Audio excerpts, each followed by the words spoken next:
Okay, so hi everyone. Welcome to the session titled Taming Scary Production Code That Nobody Wants to Touch. Today we have Mike Clement, VP of Engineering at Immersion. A little bit about Mike before we jump into the session. He's a strong believer of working together, and some of the leading practices he's passionate about are test-driven development, pair and mob programming, user story mapping, domain-driven design, and open space technology. He's also passionate about raising the bar for technical excellence in the software development community. He's also a founder and organizer of Software Crafters Atlanta, the Software Crafters Unconference, and the Lean and Agile Atlanta Unconference. So, welcome everyone, and Mike, I'll hand it over to you to get started with the session. Thanks.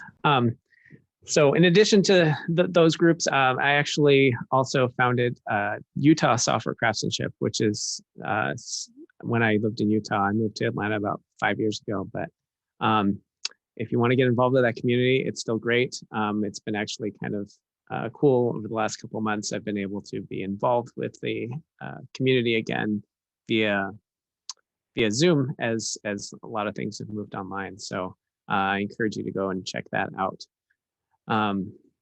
But with that, if you have a chance, go ahead and jump in the Slack room. I've asked a few questions in there, and if you have a chance, you can go ahead and answer those. That'd be great. But begin, given that there's a live stream delay, I won't be able to necessarily ask and answer them in real time like I would if we were all together in person. So with that, as Asma said, the title of this presentation is Taming Scary Production Code That Nobody Wants to Touch. And I came up with that name because I originally named it this, Modernizing Legacy Code. And as I submitted it to different conferences, nobody was really picking it up. I think there's a little bit of confusion out there about what legacy code actually is, what modernizing legacy code would be. And so, and as Asma kind of pointed out, like, she chuckled a little bit saying the name of my session. It's a little bit more fun name for what we're going to be talking about today. So, so I want to start out talking about what is legacy code. Now, I haven't had anybody respond in Slack yet, so I don't know what y'all are thinking in terms of legacy code, but I'll go through a couple definitions of legacy code that I've found in from different sources. So oftentimes legacy code is defined as code that we've gotten from someone else, right? It's not my code, meaning like if I received it from somebody else, which is in some ways kind of consistent with the idea of legacy, right? Legacy is something you pass on to others.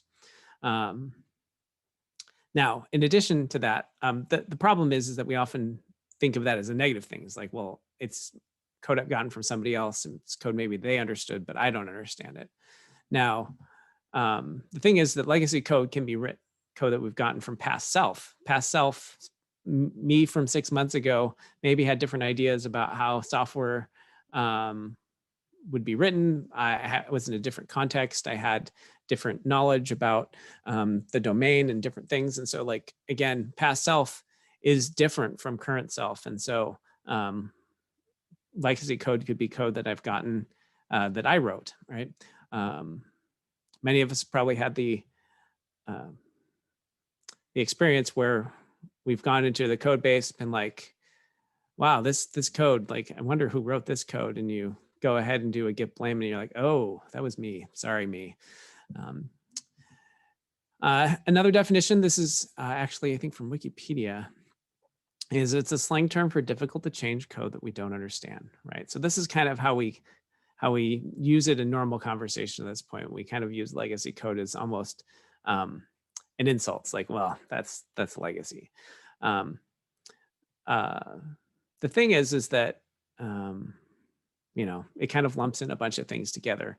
Now, Michael Feathers wrote a book 15 plus years ago now, where he talked about working effectively with legacy code. In that book, he actually had a definition for legacy code. And he said that legacy code is simply code without tests, right? So thinking about code that is difficult to change, right?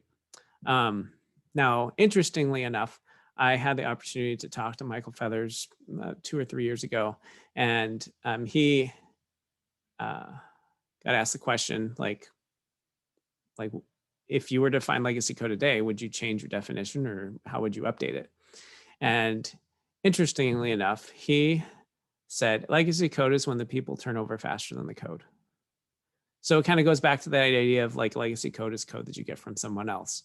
If your team is changing, that people on your team is changing faster than the code on your team is that your team is responsible for is changing, then maybe that means you're in a legacy code situation.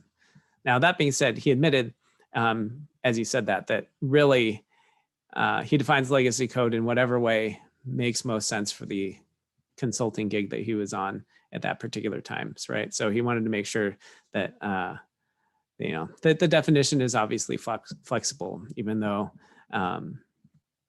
this definition that he gave in his book is one that has become well adopted among a certain group of people, and it's the one that we're going to focus on today, right? Legacy code is simply code without tests.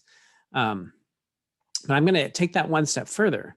Well, actually, Michael Feathers does. He says code without tests is bad code.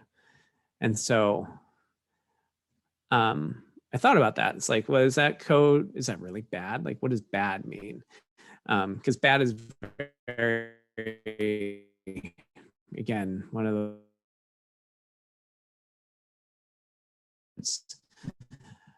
So I like to think about it as this definition: the legacy code or code without tests is scary production code that nobody wants to touch, right? One other aspect of legacy code that isn't encapsulated in any other definitions is that legacy code is production code. Legacy code is, when we think about legacy code, it is code that is actually running in a production environment. Somebody is using it, somebody is depending on it. And that's usually why nobody wants to touch it. In addition to whatever other qualities it might have, there's inherent risk in touching code that is production code.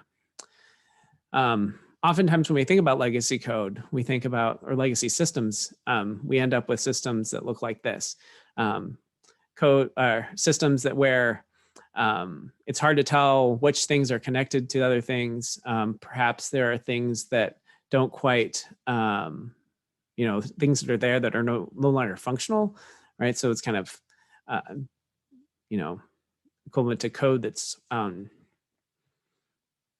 not being used in your system. It could be that, wires are getting crossed. Things are kind of jury rigged together, right? And this is kind of how it sometimes feels to deal with this legacy code situation. And oftentimes, if you look at this as an electrician, you might be tempted to just like, well, I'm just going to rip it all apart and I'm going to put it in my own system, right? Again, that idea of it's not mine, so I want to do the thing that how I would do it. But in either case, making changes to this or potentially making or ripping it out and replacing it, in both of those cases, there's this inherent risk that is involved with how we deal with these systems, right? When we go to make a change in these types of systems, it can feel like we're, out there, very exposed, possibly even without the safety harness that this woman has as she's tightrope walking, right? So there's this difficult balance that we're trying to achieve with, making sure that we're updating things as appropriate, but also not breaking things, right? Which kind of goes into this idea of like when we're trying to make this change, and to kind of assess the risk that we're taking on, we want to think about these things. Specifically, obviously narrowing like what is it that we have to change? Let's not change more than we need to. Two, how will we know that it's done correctly? And this is usually something that we're pretty good at as software developers. Like, well, I'm pretty sure that what I want to works the way that I expect it. But it's that third one that is very tricky, and one that we don't do a good job with all the time, is how do we know that we haven't broken anything, right? So it's usually in a situation where we don't have automated tests, we like make sure that we like look at the part of the system that we're changing. Look, hey, look, in this case that I've updated, it now gives the right answer or does the right thing. But like, have we broken anything else? Is workflow A now working, but now is B, C, D, E, F, G, all the way to Z? Are all of those still working? So again, it's risky. It's the risk is on a continuum. So if we think about it, if it's hard to make a change, if it's risky to make a change, then you're less likely to make a change. But that kind of puts us in a difficult position, right? So Uncle Bob, in his recent book, Clean Architecture, posits this kind of, it's a little bit of just a thought experiment, right? Would you rather have a system that is difficult to change? It's currently working, but like very, very difficult to change. Or would you rather have a system that is easy to change, but isn't currently yet working? Now, again, I'd invite you to maybe think about it for a second. Like, which would you prefer, right? Now, for me, and for Uncle Bob, right? So there's this tension here, right? If we're looking at things like the Agile Manifesto, and one of the principles says that the primary measure of progress ought to be working software. So if the software is working, then that means that we've made progress. There's also this thing we need to think about in terms of like, well, do I need to change it, right? Well, I need to change it in the future. Now, this is what Uncle Bob says in this book, right? This idea that if it's hard to change, like we could assert that maybe like, hey, it's never gonna change, right? Like, oh, we shouldn't bother with that part of the system because it never changes. Well, along those lines, I recently was able to talk with a guy who works on it's the food assistance reimbursement program for the school system in the state of New Jersey, I think it was. And that system was running on like old AS400s and hadn't been changed a whole lot in many, many years.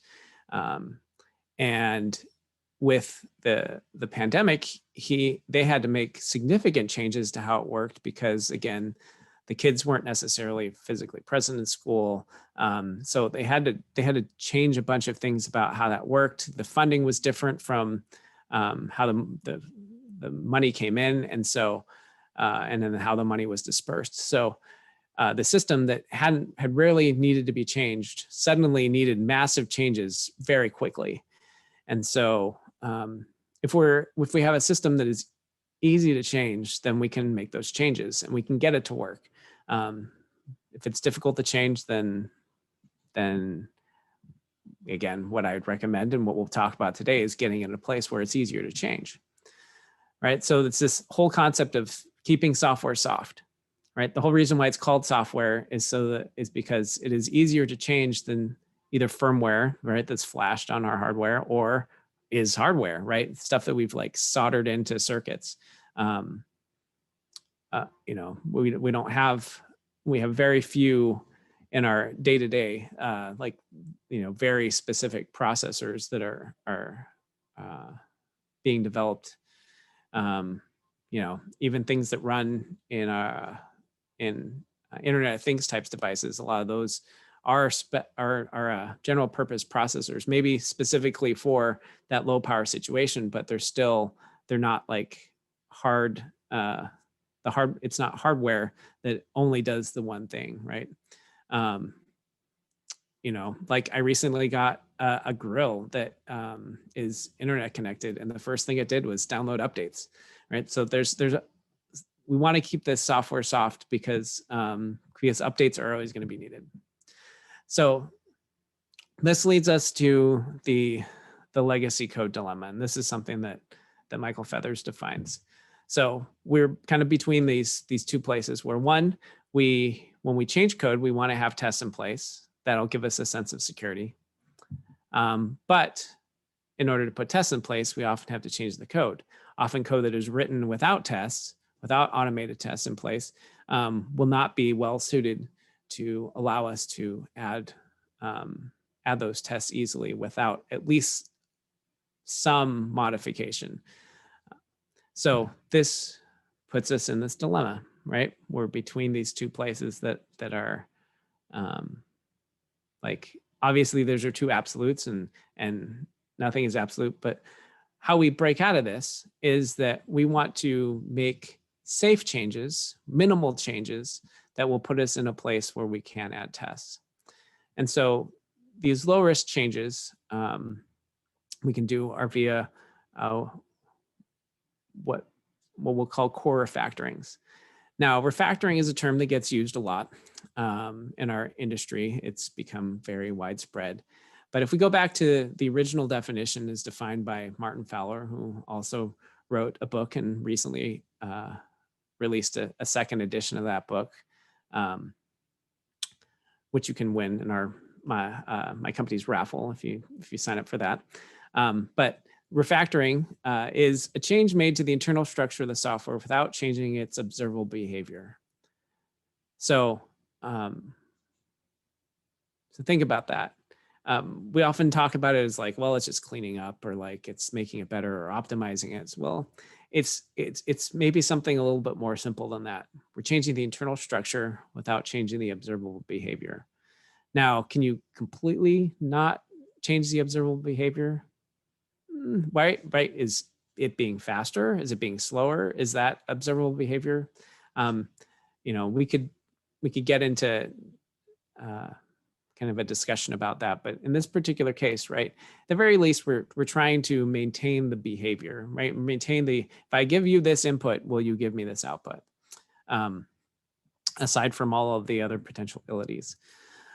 So Arlo Belshi took the catalog of refactorings that Martin defined as part of his book, which he cataloged from a lot of different places. Arlo kind of says, well, how about if we streamline that? How about if we say, hey, he called them 6 core refactorings. There's more that I've listed here, but the idea here is that he put the important part here is he put it into a framework using the CRUD term that we often use around database access, right? So we're going to create things, we're going to read things, we're going to update them and delete them. And obviously with code, the human is reading the code, but it's this idea of like, sometimes we're going to create things, we're going to update them and delete them. And in the case of our code, and the concept of these 6 core refactorings, what we're doing is we're creating, updating, and deleting names, right? Names of, by introducing a variable, for example, we're giving it a name. By inlining the variable, we're deleting that name. So what I'm going to do is I'm going to switch over to my IDE. And with that IDE, we're going to go ahead and look at we're gonna try out some of these core refactorings really quick. So first, if we just scroll on here, again, I'm not gonna go into what this code does yet. We'll come back to this for some of the other demos. But if we take this r.days and I'm using Writer, but most tools will have these types of things built in. Also, because I'm using Writer and the screen capture software I'm using doesn't necessarily show all of the pop-ups. It may look a little weird, but what I'm going to do is I'm going to introduce variable on this r.days. And you can see the occurrences are all highlighted. I'm going to go ahead and replace all of those. And what that allows me to do is just say days, right? So I've now taken r.days, I've saved it as a variable, again, introduce variable, that's that create. But then I might be like, well, that doesn't necessarily encapsulate what days is, because like days could be like days of the week. So what I can do is I can rename, again, with that update, and just call it days rented. And again, using the tooling, I was able to update all of those together. Now it could be like, well, is that really adding a whole lot of additional information? Maybe not. Again, depending on your situation. So what I can also do is inline the variable, which then takes that and puts it back in place, which again is deleting that variable essentially, or deleting that name that I've gave to that part of the code. So if we switch back to our slides, if you notice, right, part of why these core refactorings are as low risk as they are is that there is really good tooling out there that supports these basic core refactorings, right? Whether or not you're introducing a method or a variable or a parameter, all of these things, like it's pretty baked into most modern IDEs. And again, depending on your language, you may get better or worse support for these refactorings. Even languages that are very dynamic, like Ruby and JavaScript, you can get pretty good tools for it. I use the JetBrains suite of products, and I found that the refactoring tools are really solid, work really well. They've done a lot of good work with those. They do cost a little bit of money sometimes, depending on the version, but I found them to be very useful as somebody who writes code to be able to quickly and competently and confidently do these core refactorings. So that being said, there are a lot of other IDEs out there that also have good tools available. And so I just encourage you to use your tools to make sure that you know your tools and are able to effectively do these core refactorings, because they'll give you a lot of that ability to make small changes to your code or changes that are changing the structure without changing the observable behavior. Now, again, thinking about that, not changing the observable behavior, preserving the existing behaviors as we change the code, is one of the primary challenges that we deal with as software developers. And if we have code that is nasty and ugly and maybe difficult to understand, it can feel like we have to put on a hazmat suit to be able to go in and make those changes. Sometimes, so for example, we used to have, I used to work on a product that did payroll. And this payroll system, and I use system kind of lightly, is that the actual processing of or creation of the payroll, the checks or the ACH file or whatever it was basically all encapsulated in one large, very difficult to understand method. And there was one guy who, again, going back to that legacy code is code you get from somebody else. This guy, he made he wrote a lot of it and he had built a lot of it. And so he really understood it well. But that ended up causing problems for everybody else. Nobody else wanted to touch it. And the more that guy touched it, the more other people didn't touch it, the more kind of in the weeds it got. So it can be very difficult to deal with code that's kind of gotten in that mindset. And so when you go and take a look at this type of code, it can be like looking into the abyss. So there's a couple different ways we can think about this, right? So first, probably all done this where you're just like, well, I'm just gonna like make the change where I think it needs to be made. Maybe gonna poke around a little bit to make sure that I didn't break anything, I think. And then you deploy it and you hope it didn't break anything. Problem is that oftentimes that ends up not working out very well. We can work with care, right? We can be really careful, and but again, like, these people look like they're being really careful, but there is no safety equipment. Like, I don't know. Like, again, you have to be really good at what you do. And even those of us that are really good at what we do, like, are not always good at what we do. So what we want to look at is a technique called cover and modify, right? So we want to cover the particular code with tests before we go ahead and modify it. Again, it's like putting a safety net in place.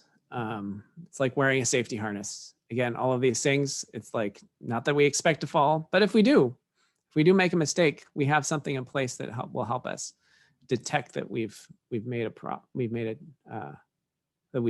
have a problem. So again, we want to preserve existing behavior. And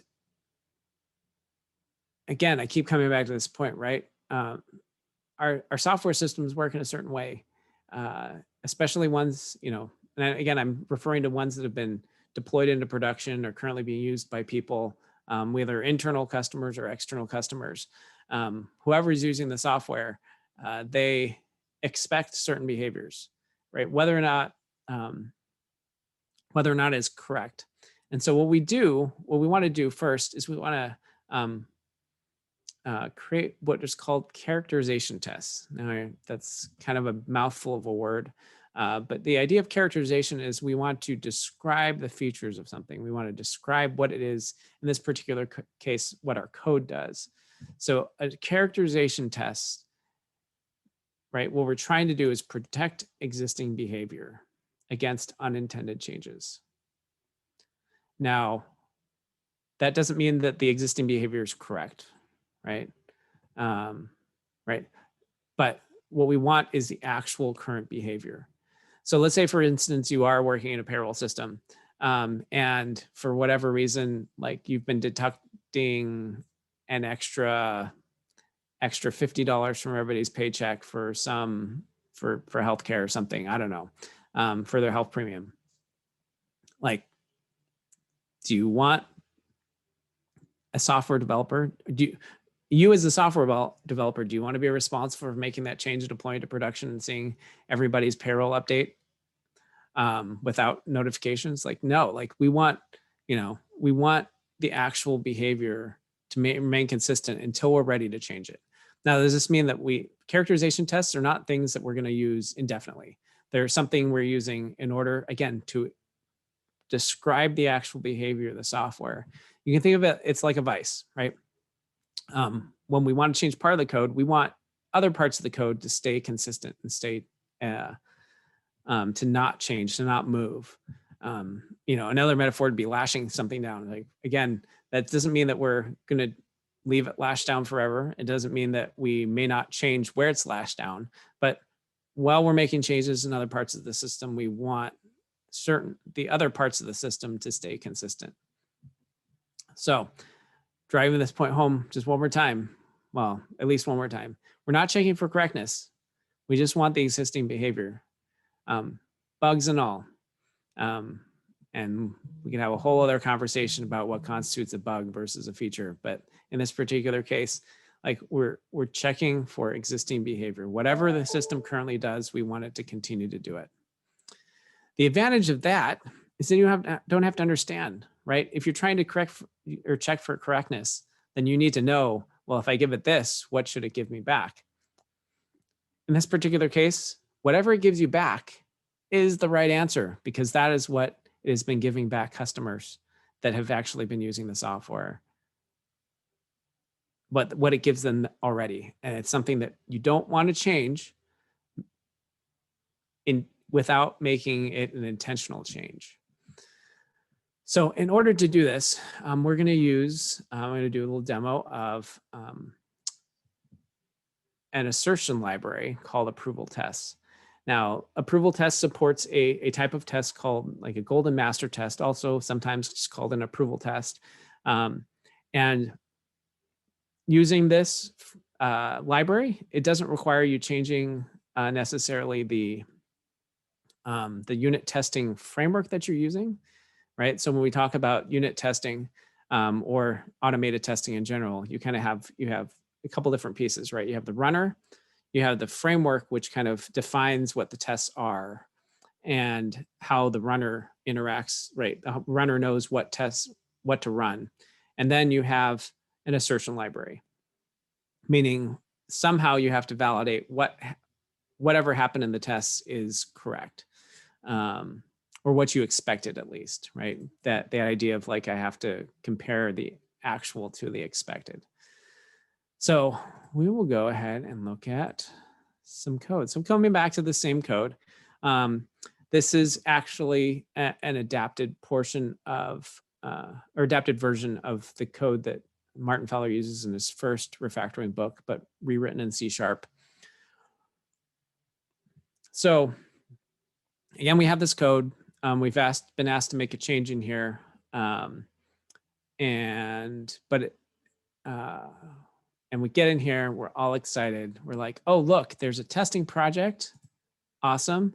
And there's even a file that says all the tests. Now, maybe you haven't had this particular scenario happen, but again, at that same company with the payroll method that would not end, we had, when I first got there, I built the solution. It was a VB.NET solution. Was able to get it from source control, built it. It's like awesome. Was able to run it, play with it. It's like, okay, now I need to go and, I had a bug report that I had to go investigate. And so I was like, oh, look, there's all these test projects. And I go in one of the test projects and I try to run the tests. And I find out that the test project doesn't even build. And I'm like, wait, but it's in here in the solution. And like, come to find out, in the build configuration in the solution, again, if you're familiar at all with the .NET ecosystem, right? You can create different build configurations in Visual Studio. All of the test projects have been disabled from the build, and so they weren't getting built, which made me go to the person that was running the build, like, how are these running? And they're like, oh yeah, we don't run those anymore. So yeah, not a great situation to be in. Like, it was almost worse than the situation that I'm about to show you, right? It's like, all the tests, awesome.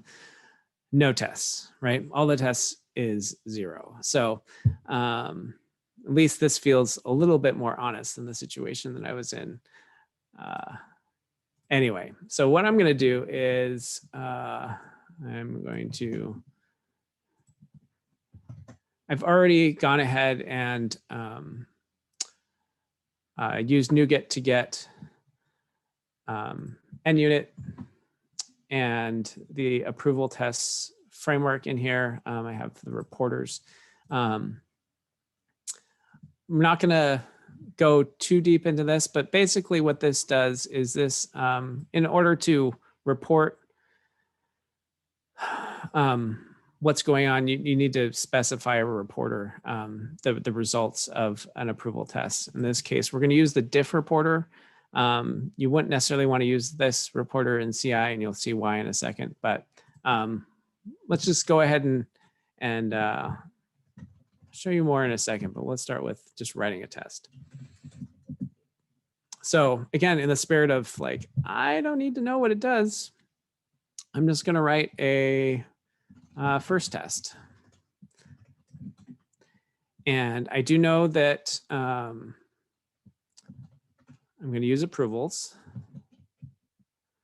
And I'm going to verify that if I create a new rental info and ask it for a statement, that's what I want to test, right?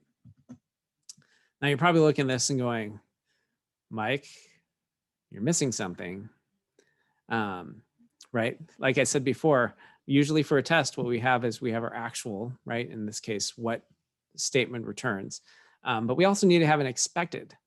So one of the things about the approval test library that's different is that in the code, we don't actually specify what the expected is. And you'll see here in a minute. So we'll go ahead and run this test.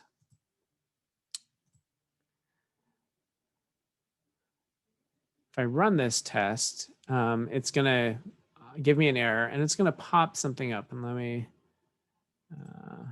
change what I'm sharing really quick. It's going to pop up. In this case, I have Tortoise Merge installed. It works with a bunch of different diff products, but this one's pretty easy.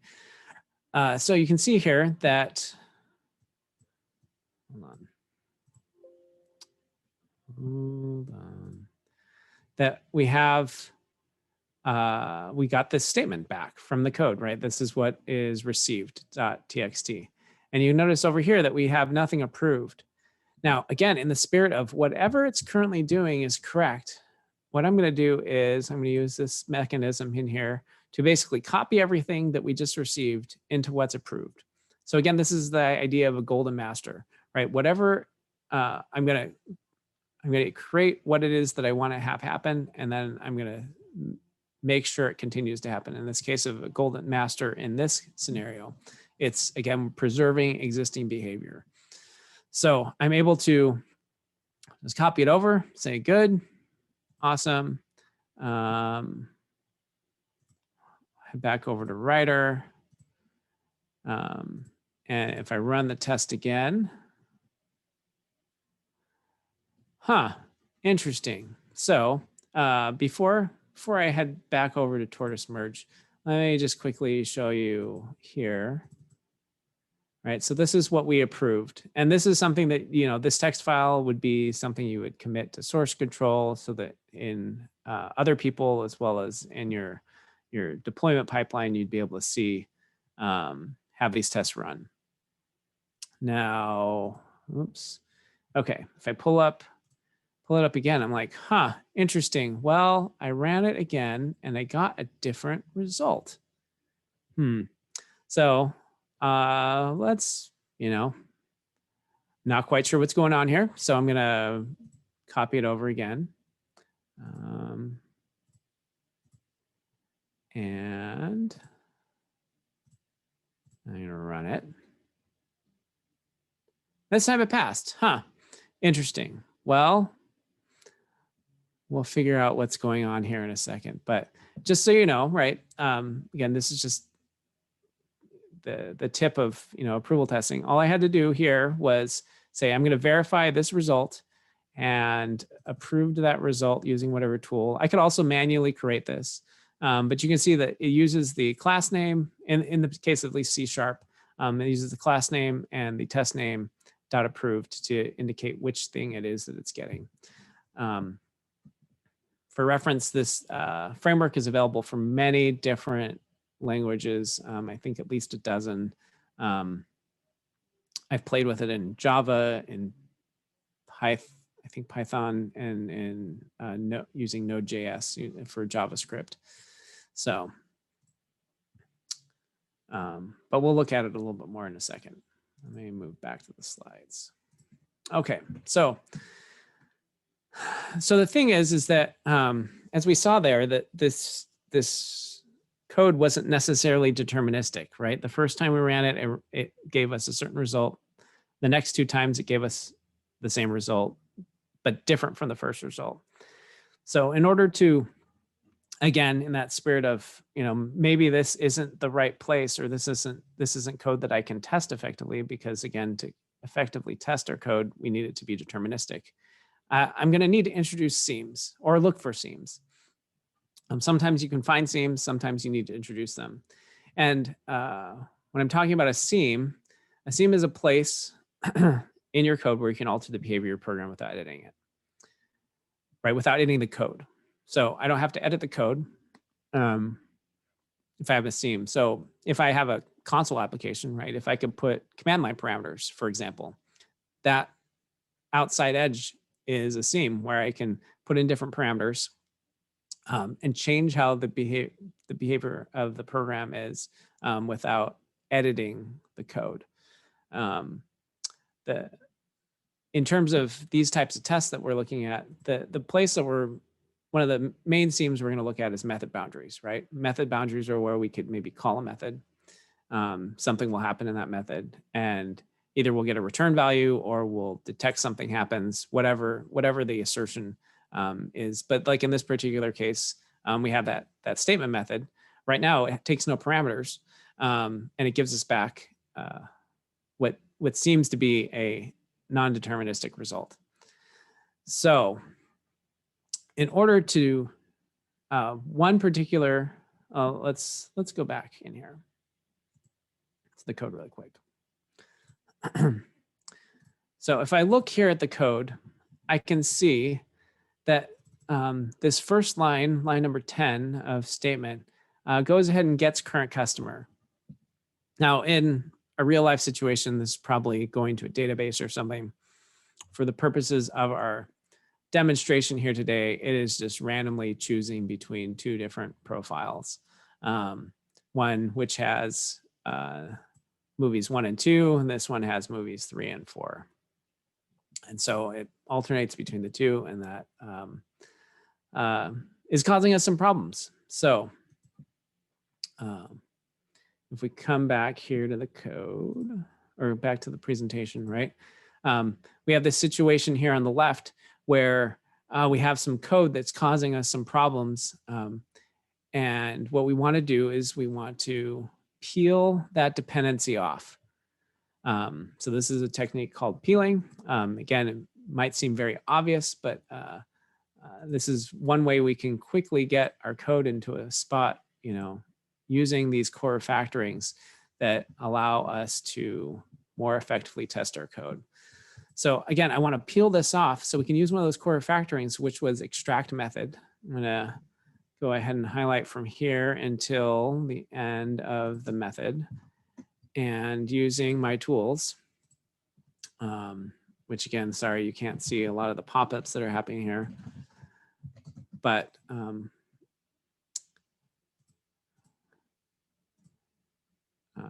you can see that I took that code, and now this original statement has, again, still has no parameters. It goes ahead and gets the current customer, which is a random little thing.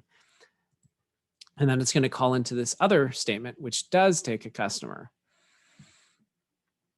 So instead of having our statement go ahead and do nothing, what we want to do is we want it to do these two.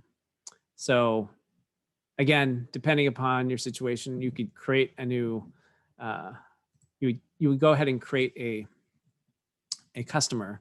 I am just going to quickly borrow, let's see, borrow this customer here so that you don't have to watch me type it all out.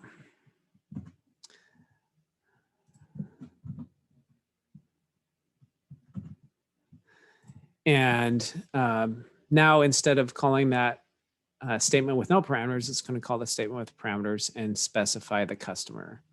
And so now, if all goes well, this, I mean, obviously I can't necessarily determine this, that it's non-deterministic, but I'm pretty sure it is now. And so it's always at least going to use the same customer data. And so I'm not going to get that problem that I had before where like, well, sometimes it gets this and sometimes it gets that. So again, if I come back up here, if we have that dependency that is kind of on the edge, we can just peel it off and then, introduce this seam that allows us to control which customer it is we're sending in. And then we can create the customer object and inject it into our method that we're trying to test and get, again, deterministic results, which is what our goal is. Okay. Back to our slides. So the second thing we might need to do is we might need to inject our dependency.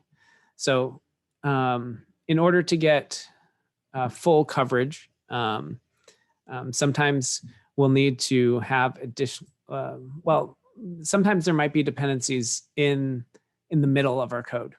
And so in that case, we want to inject the dependency instead of having, since we can't peel out the middle, right? We're going to have to go ahead and slice out that dependency in the middle. So let's go ahead and take a look at that. So in this particular case, a lot of times, in this particular case, we are looking up a movie. So our customer object has some movie IDs. And you can imagine that this lookup movie was actually going to a real database. In this particular case, it's going to a dictionary, which you maybe saw as I scrolled by. And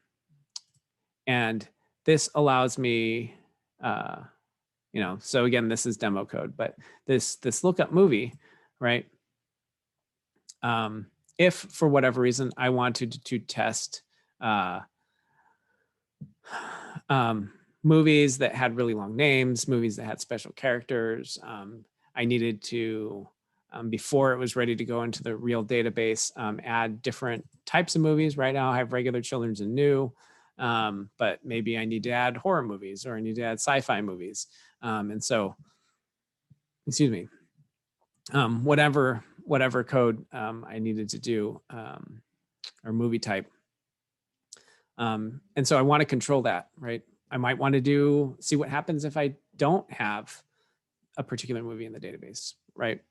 Which I guess I could change with my customer. But again, if I wanted to configure how I looked up movies, or what movies I could look up in order to exercise different parts of my code, I want to have control over this. Additionally, I don't necessarily want to, if it's a real database, have that database configured on my machine to be able to run the unit tests. So I want to, again, isolate the running of the unit tests from as many different external dependencies as possible. So if I come up here, again, I have my lookup movie. In order to inject this, right, if I'm in a purely functional space, I could, and even in a hybrid space like C#, I could just inject the method lookup movie, and that could work. But in a more object-oriented world, what I want to do is take this lookup movie, and I want to do extract class. And I know that you can't see all of this, but you'll see the results here in a second. So I went ahead and extracted it puts it up at the top, sorry. A movies DB class. And I moved that lookup movie. I extracted that class by taking that method and moving it outside. Now in the rental info, again, my tool went ahead and created a field for me and newed up this movies DB.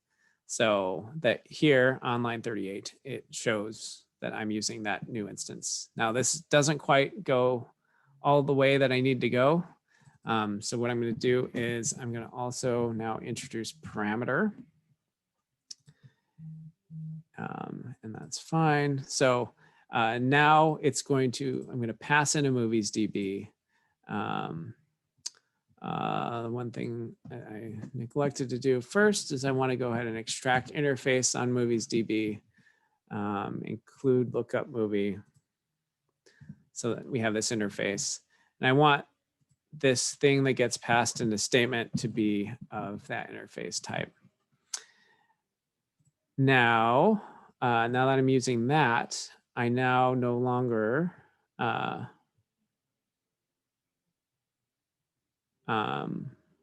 what I want to do is this is fine, right? So I'm actually going to inline it.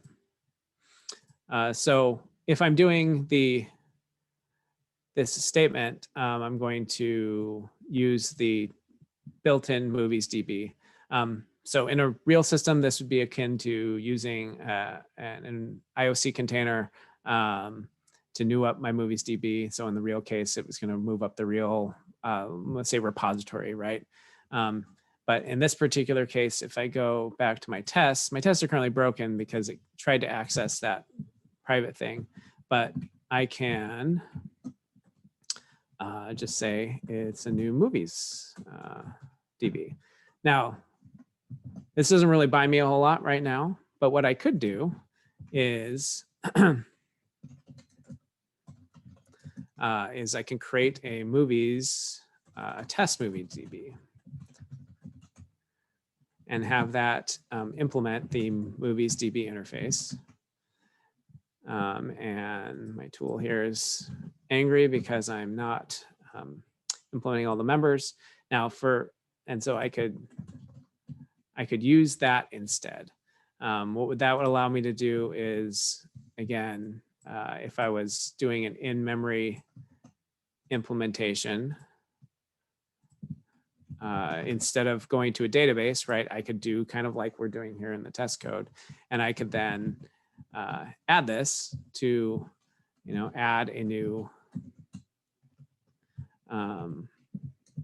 movie with a very, very, very, very, very long name, right, or something like that, and say that this is regular. So again, that allows me to now inject these additional things into what the database can hold. If I wanted to, I could even just hard code this, that no matter what string gets passed in, it always returns the same movie. Again, different things.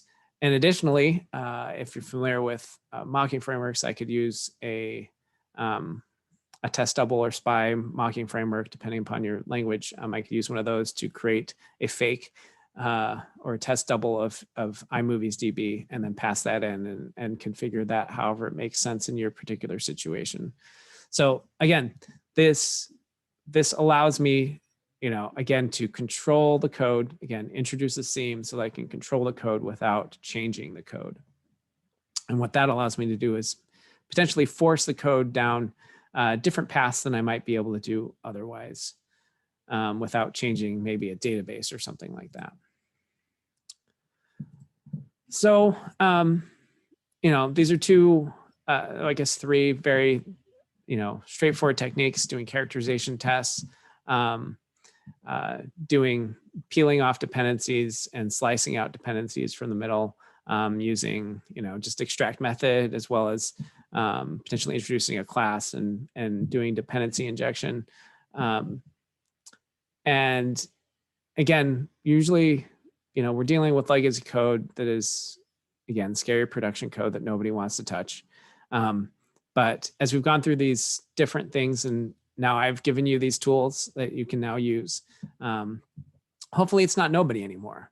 Hopefully that now that you have these tools in place, legacy code, scary production code that you want to touch. One of the things that's interesting about this whole space of working effectively with legacy code is that once you have the tools and the skills, it actually becomes an interesting challenge and really fun to be able to figure out ways to get code into place, a place where it's effective to be able to test it without breaking it. One last thing on legacy code is a couple years ago at the same conference, I was able to talk to Michael Feathers. Jessica Kerr, she said this, which I tweeted at the time. This panel was asked, talk about legacy code.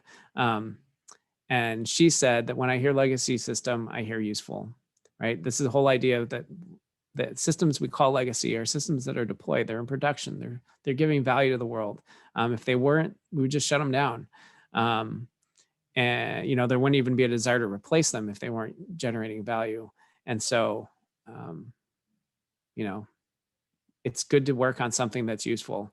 I'm sure many of us have worked on greenfield projects, new projects, it can be a lot of fun for a while, but the field is not green for very long before, once you've started building something on it, then you have the legacy of whatever you built so far. And greenfield projects often are hard to get released to production because people want a minimal set of features and things like that. So legacy systems, continually updating them, making, continuing to allow them to be useful is an awesome thing. And one last comment on this whole thing about refactoring, making small changes to the code, and getting it to a good place is, sometimes it's easy to get into a mindset where it's like, well, I'm just going to go and I'm going to surgically make this change and hope everything works out. But sometimes it is worth the time and the effort. And I have a whole nother talk on this particular concept, but this idea of like, let's make the changes, even if they're minimal changes, right? To get some tests in place, whatever that is, so that we can make that change easier to make, as opposed to just sort of gutting it out and hacking our way to glory, as it were. So hopefully this was all useful for you. I do have some resources available, right? These are some links to the things that we talked about today. And if you want these slides, I'll post a link to them in Slack, but also you can go to my blog, blog.softwareontheside.com, and there's links to this and other slides there. So I don't know if there's been any questions. I know we're almost out of time. So if you have any questions, I'd be happy to answer them in Slack. Happy to talk more about this stuff. It's really interesting to me. Again, these somewhat deceivingly simple techniques that we can use in order to work effectively with legacy code to, again, tame that scary production code that nobody wants to touch. So thank you, everybody. Hope this was useful. And again, I'll answer questions on Slack. So I'll hand it back over to you, Asma.